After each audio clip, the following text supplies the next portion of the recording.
حضرت ابو سعید ابو الخیر رحمۃ اللہ علیہ کہتے ہیں میں غلام خرید کے لایا. جو غلام شرط کے ساتھ آتے تھے وہ سستے ملتے تھے، اور جن کو ہم بس خرید لاتے تھے اپنی مرضی سے وہ ذرا مہنگے ہوتے تھے. تو غلام نے کہا حضرت جی 3 شرطیں ہوں گی اگر آپ مجھے خریدیں گے. میں نے کہا بولو.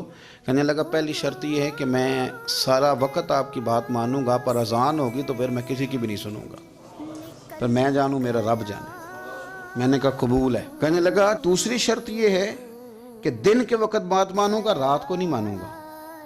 میں نے کہا یہ آرام کرنے کا عادی ہوگا، نیند زیادہ آتی ہوگی، بعض لوگ زیادہ سوتے ہیں. میں نے کہا ٹھیک ہے. اس نے تیسری شرط یہ کہی کہ بہت سارے جگہوں پہ لوگوں کے زیادہ غلام ہوتے ہیں تو ایک کمرے میں 5-5 600 لوگ رہتے ہیں.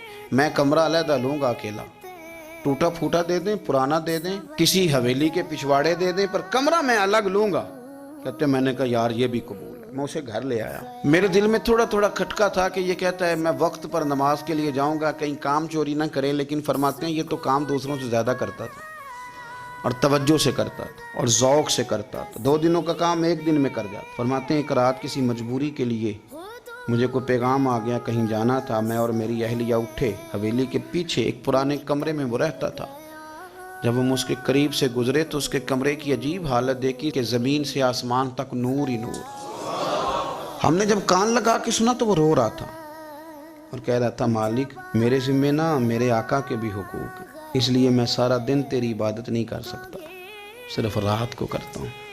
مالک اگر میرے ذمہ تو نے یہ ڈیوٹی نہ رکھی ہوتی تو میں سارا دن بھی تیری بارگاہ میں حاضر رہتا، میں قرآن کی تلاوت کرتا، میں تیرے محبوب پہ درود و سلام پڑھتا، میں یہاں آ جاتا تیری ہی بارگاہ میں، پر میرے حقوق ہیں. اللہ وہ جو دن کی میری غفلتیں ہیں وہ معاف کر دے. حضرت فرماتے ہیں بڑا ذوق بڑا شوق. ہم نے جہاں جانا تھا گئے نہیں، واپس آ گئے. رات ہم نے اس کو مداخلت کرنا اور تکلیف دینا مناسب نہ جانا. صبح کی نماز کے بعد میں نے طلب کیا اور میں نے اسے بلا کر کے کہا کہ میاں تو آج کے بعد آزاد ہے، ہماری کوئی ذمہ داری تیرے اوپر نہیں، تو سارا دن قرآن شریف پڑھ، درود پاک پڑھ، اپنی مرضی سے چل. کہنے لگا کیوں؟ جلال میں غصے میں بات کرنے لگا. کیا مطلب ہے آپ کا؟ میں محنت کروں گا، کام کروں گا، یہ آپ کیا کہہ رہے ہیں؟ تو فرماتے ہیں میں نے اس سے کہا کہ رات نا ہم نے تیرا منظر دیکھ لیا، تیری دعائیں تیری التجائیں، رب کے ساتھ تیرے رشتہ ہم مطلع ہو گئے. کہتے ہیں ہم نے یہ کہا تو اس نے آسمان کی طرف دیکھا، پھر نظر جھکائی. کہنے لگا مالک تو نے تو راز ہی کھول دیا. یہاں لوگوں کی جعلی کرامت مشہور ہوتا ہے تو وہ کمائی نہیں کرنی شروع کر دیتے، تویز دھاگے کی دکان نہیں چل جاتی. اللہ تو نے راز ہی کھول دیا. میں تو سراپا مخزن راز تھا، میں رہا تھا مدت و راز میں، یہ تو تیرا شوق کے دید کشاں کشاں مجھے کھینچ لایا مجاز میں.